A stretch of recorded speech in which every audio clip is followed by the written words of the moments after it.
السلام عليكم ورحمة الله وبركاته يا حبايبي يا غاليين، ازيكم عاملين ايه؟ يا رب تكونوا بخير. وحشتوني كتير كتير كتير من الفيديو اللي فات وطولت عليكم في تنزيل الفيديوهات. زي ما انتوا عارفين ظروف المدارس والظروف الايام دي المنيلة بستين نيلة عند اخواتنا في الدول العربية. ربنا يرفع ان شاء الله عنهم البلاء يا رب العالمين، وان شاء الله خير بإذن الله. مش عايزة اقول تفاصيل يعني. المهم لقيت المانجا بتخلص من السوق وانا ما خزنتش خالص، فجريت بصراحة اشتريتها. لان انا ولادي يعني بخزنها رمضان، طبعا كلنا بنخزنها رمضان. فانا ولادي مش بياكلوا، مش بيشربوا عصير الجوافة ولا التمر ولا الجزر بالبرتقال اللي عملته معاكم قبل كده في القناة، ولا الفراولة. بص بيبقى اعتمادهم على المانجا، وخاصة بحطها لهم على الخشاف وكده. هبقى اوريكم الوصفات بتاعتي في رمضان دي اللي بحطها في المانجا. فقلت هي غالية بس انا هعمل ايه بالله، هوفرهم، مش هخزن جوافة بقى ولا فراولة ولا حاجة من دي، واخزن لهم بقى المانجا اللي بيحبوها. وكمان بتجيلي ضيوف كتير لان احنا بيت عيلة. فقلت مش مشكلة بقى استعوض ربنا في القرشين دول، وبالمرة اجيب لاولادي، لان بصراحة لسه ما جبتها لهمش، كنت خالص خالص و... واخزن بالمرة. فجبت لهم النعومي الحمرا دي بتاعة الاكل. عايزة اقول لكم انها في الاكل تحفة. احلى مانجا ممكن تاكلي منها المانجا النعومي والفص اللي هي الصغيره دي. يعني تعرفي في انواع المانجا تاكلي منها بتمير. بص حبيت ادلعهم كده بصراحه شويه، لان بصراحه كان ضغط المدارس والامتحانات الاسبوع ده كمان، زي ما انتوا عارفين اسبوع امتحانات. فبصوا يعني حبيت بصراحه ادلعهم شويه، كانوا فرحانين لان كنت اول مره بصراحه اجيبها، ما كنتش جبتها السنه دي خالص. وقلت بقى افرحهم شويه. جبت لهم النعومة دي للأكل. بس صلوا بينا كده على الحبيب المصطفى، وما تنسوش لايك عشان الفيديو يترفع، واشتراك الناس اللي أول مرة تدخل القناة. ومن فضلكم كده تعليق حلو منكم، صلوا على الحبيب المصطفى قلبكم يطيب. المهم يعني بعد ما فرحت أولادي كده رحت هنا بقول لكم إن أنا عندي نوعين من المانجا، النعومة دي واللي هي طبعا الزبدية بتاعة الخزينة اللي بنعملها في العصير.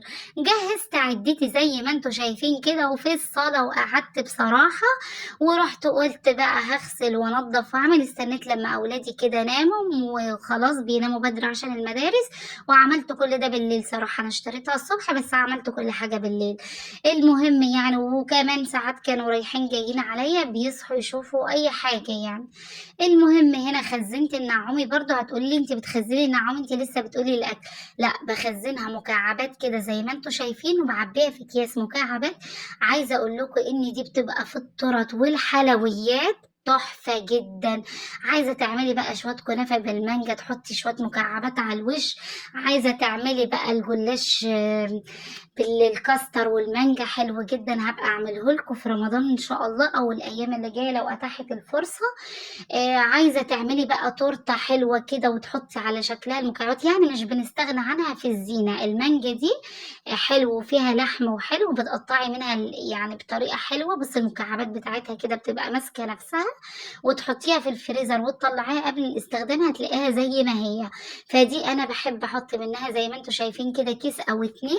دول بعينهم كده في الفريزر للحلويات، يعني بعيد عن المانجا بتاعت العصير.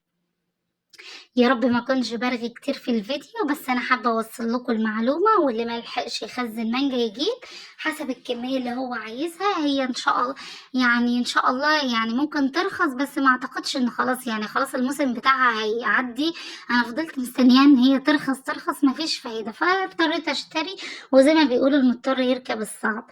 فزي ما انتوا شايفين كده هنا بقول لكم، عايزين تخزنوا النعومي كلها بالطريقه دي او عايزين تاكلوها لاولادكم دي براحتكم. اما بقى هنا عندنا المانجا الزبديه اللي هي بتنفع في العصير، ودي بتنفع في العصير لانها بترمي لحم. وغير كده لما بتيجي تعمليها عصير بترب معاكي وبتبقى حلوه. زي ما انتوا شايفين البذره بتاعتها بصوا ما شاء الله يعني، ما فيهاش خالص لحم وحلوه ورفيعه كده. لكن في نوع من المانجا تلاقي البذره اصلا نص المانجايه، فتتخضي بقى من الشكل.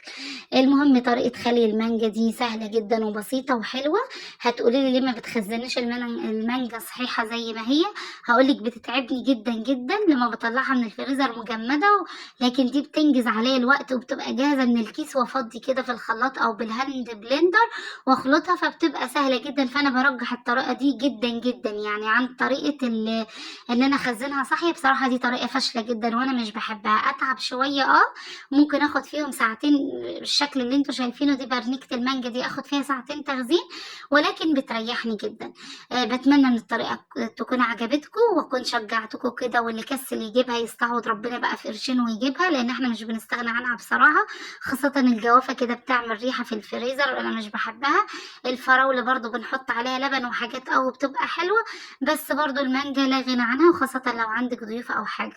فضلًا منكم دعمي باللايك والاشتراك، وما تنسوش تصلّوا على الحبيب في التعليقات عشان أعرف إن الفيديو عجبكم، وإن شاء الله هانزّل لكم سلسلة فيديوهات تانية كتير هتعجبكم بإذن الله.